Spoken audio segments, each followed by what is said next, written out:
Hey guys, right now today we got the Monster Moto. You see the little design right here. This is the Monster Moto MMB80. So the MM, I guess, from Monster Moto. So I wanted to go ahead and check the chain because we're going to be doing a lot of riding this weekend between this bike and the red one back there. My 9-year-old will be riding the red Coleman 80 back there, or they call it the CT100U. So my 9-year-old will be running that one. My 10-year-old, who's about to be 11, will be on this one. This one has a little bit of a longer frame up here. You know, the wheelbase is the same. The engine's relatively the same. A few different characteristic changes, but it's basically the same principle. Slightly different handlebar. It has a longer seat, where that one has a shorter seat. So this one's going to fit my bigger son more comfortably, and that one fits my smaller son more comfortably. So a couple things I just wanted to go over with this before our weekend of riding. I got to go pick them up real soon. Is the chain. Like I said, I've put about 5 or 6 miles on this. I definitely stretched the chain. You know, these little 35 chains, they stretch out pretty quick on these little mini bikes. So we're going to go ahead and we're going to tighten the chain up today. I'm going to show you guys real quick how to do that. And I aired the tires up. The manual says to run at 15 PSI, but I wanted to kind of talk to you about that. 15 PSI on a bike like this with no suspension is going to be pretty rough, pretty hard on you bouncing around. So don't be afraid to run them down to 10, all right? 9, 10 PSI. Some people even run them almost flat. But that's going to really drag the clutch, really put a lot of strain on the motor. Especially if your kid's like, you know, 90 to 150 pounds. It's going to strain the motor. The harder the tires, the easier it's going to be on the motor for this thing to accelerate and maintain speed. But the harder it's going to be on your body. And it says not to exceed 15 PSI. And each tire is rated for a 150-pound rider. So, you know, but the bike's not rated for that. But just so you know, run them at about 15. Don't be afraid to drop them down to like 8 or 9. All right. The softer the tires, the easier to ride. The harder the tires, the easier it is on the equipment. So that's going to be completely up to you on what you want to do. But the chain on this one, the configuration is just a little bit different than the Coleman. I did a video doing the Coleman, and I gave you guys a pretty good tip on what to do with that Coleman for the chain. This is going to be the same principle right here. And let me get this cover off and show you what I'm talking about.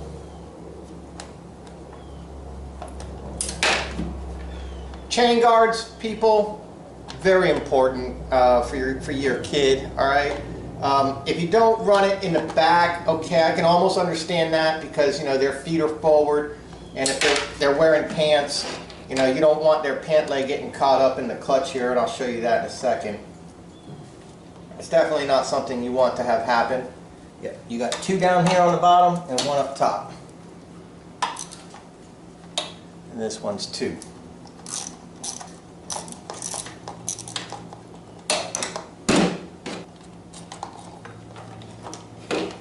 Alright, okay, so once you get your chain guards out of the way, which it's a real pain in the butt sometimes to do, this one back here is hard to get out. You just got to kind of where it's plastic, bend it. Alright, this is your clutch cover right here, and it has the 3 bolts, 2 on the bottom and 1 on top. It's plastic, bend it, and you can get to the one on top. Alright, that covers your clutch, and then your back piece over there covers the back of the chain. This clutch right here is very important to be covered because this is where your kid's leg's going to be. Alright, back here is not that big of a deal. But up here, that's pretty important. You don't want your kid's pant leg getting caught up in here. You don't want his calf, you know, his skin rubbing on this. So that's pretty important, alright, to keep this cover on. And it covers a good deal back. Alright, so they're not going to be back here. So let's be smart about it. Put that cover back on. Okay, so if you want to tighten your chain, there's 2 ways of doing it. The easy, quick method, this right here, and it uses a 13 wrench on the back and a 10 socket or wrench in the front, or vice versa, however you want to do it. You loosen that up a little bit, and then you'll take a number 10 wrench if you want, and this nut right here. You tighten this nut, and it's going to pull that roller back. And the more you pull the roller back, see how it tightens the chain? See that? And then that takes out some of your wiggle waggle. You don't want more than about a ½ inch, and we got a good inch right here. So we're going to take the easy route this time. However, in about a month, after some good riding, that chain's going to be loose again. My suggestion will be go back and watch my Coleman video. Okay, I'll go ahead and I'll link to that video up above. It's how to adjust the chain, plus some of my tips on these little mini bikes and what to do, and I show you guys exactly how to do it. But what you do is move this all the way back to the front so the chain's at its loosest position, and then loosen the 4 bolts that hold your motor and slide the motor forward.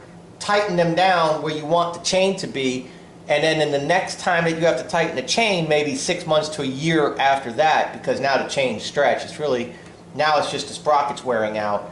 You know, I'm talking in about a month or 2 from now, the chain will be stretched. Then you move the engine forward, move this forward, tighten that down, tighten this down, and the chain will be where you want it. 6 to 9 months after that, if you need to tighten the chain again, you won't have to mess with the engine. You could just, this one will be all the way up, you can just bring this back a little bit, tighten it down. When you have to do it again, bring it back a little bit, tighten it down. And again, bring it all the way back and tighten it down until it gets to the point to where you're out here all the way back, and then you go, okay, well, bring this back all the way up front and then bring the engine up again, if that's what you need to do. But that's probably going to be 18 months to 2 years from now, and by then you'll have a new sprocket, a new clutch, with you know, your new gear up here, and probably a new sprocket back here, and that'll take up, you know, all the space, and probably a new chain. But that's a really long time from now. But for right now, to get this little bit out, like I said, just take your 13, and in the back here, let me show you. You see this right here? You got your little roller right here, and just in the back, see my wrench? Hold the back of this bolt, loosen it, tighten this down, which will pull this back, which will tighten, see how it tightens the chain?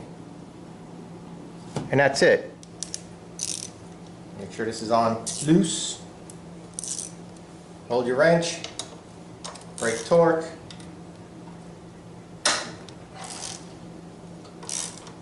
There you go. Now, take your number 10 wrench.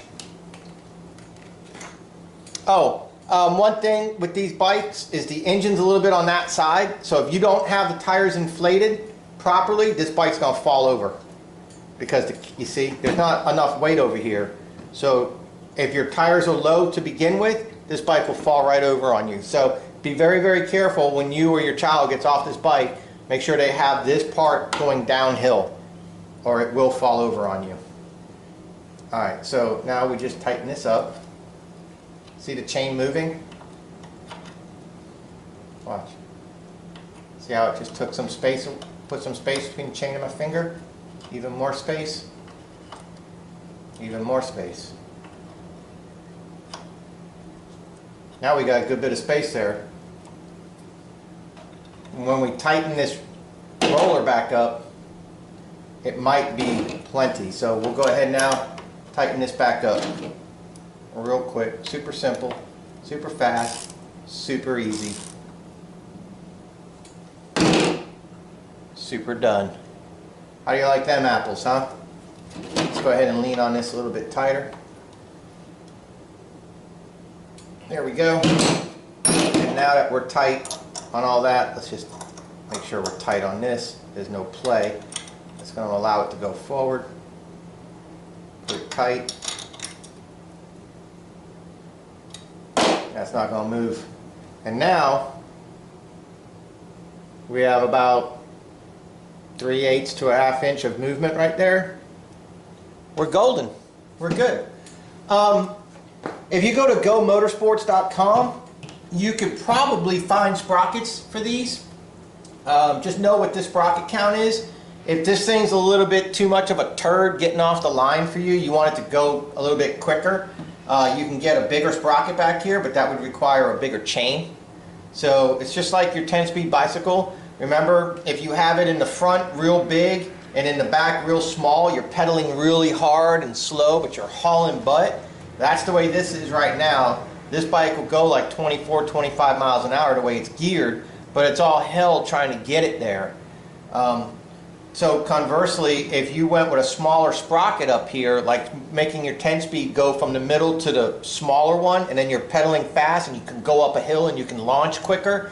If you got a different clutch up here, you count these teeth. If this is a 14 tooth, get a 12 tooth. And that 12 tooth is going to help you launch quicker. It might be easier to do that than it is to take your wheel off, take your sprocket off. But you can do those sort of things. But you need to get a chain brake. If you're not familiar, you're going to need a chain brake, because if you go with like 2 teeth smaller here, I don't know if this is a 13 and you can get a 12. That 1 tooth does make a difference. You'll need to break, you'll need to take some links out of your chain if you do that, because you're just going to have the engine so far up and this so far back, you're not going to have any room. So it's a good idea to get a chain brake if you buy a new clutch and get smaller teeth. Now if you're looking to go faster ground speed, you don't really care how long it takes for you to get up to speed, then you can go with a larger here. So if this is a 12, get a 14, or you can go with a smaller one here. If this is a 72, go with a 68. You know what I'm saying? So you have to, it could be stamped what this is.